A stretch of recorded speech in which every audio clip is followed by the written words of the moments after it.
Hi, Dr. Perry. This is Wanda Hosea.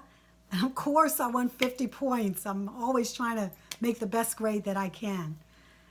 There were actually two aha moments for me during the class, and the first one is about listening, and the second one is about the gender and organizational relationships.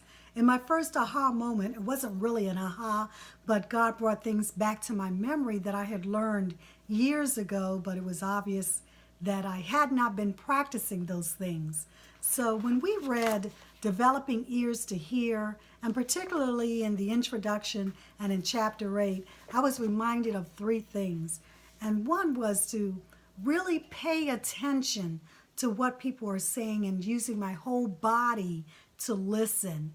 And then to pray and ask God to give me discernment and allow me to hear with an open heart and open my ears, even my eyes, to hear and see what the people were saying to me. And third, to really listen in love, not to be judging, but to hear.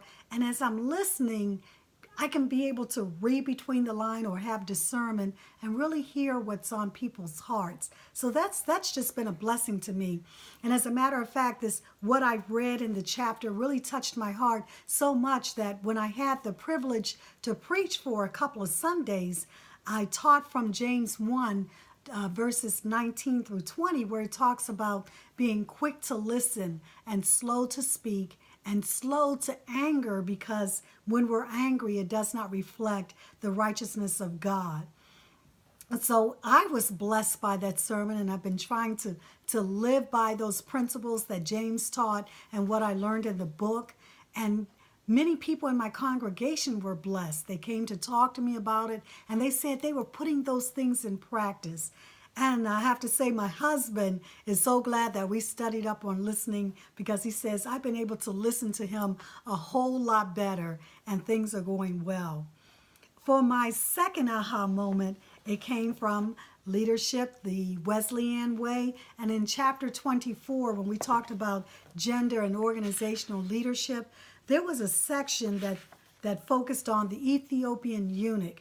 And the reason that appealed to me so greatly was because we've been studying the book of Acts in our small groups, our women's small group, and we're looking at the book from a woman's perspective. And this past Sunday, one of the sisters came up to me and said, Elder Hosea, I've been reading Acts and I'm up to chapter 8. And in the book, it talks about the Ethiopian eunuch, which is in chapter 8. And she was talking about from a woman's perspective. And then I was able to add to the conversation and talking about it from a gender perspective, that being the eunuch and how he was excluded and empowered, as it talked about in the chapter. And then it causes me to go and look at Isaiah 53 and 56 and just study even more. God is so good. And I really appreciate how everything that we've learned in this course, that the studies are aligning with the circumstances and situations that are happening in my life. And God is so good, because what I'm learning, I'm able to practically apply it to every situation. So I just bless God for this time in my life. And this study, I feel like it's ordained. And I bless God for you as a professor, and I ask him to bless you and your family. And thank you again. Blessings. Bye now.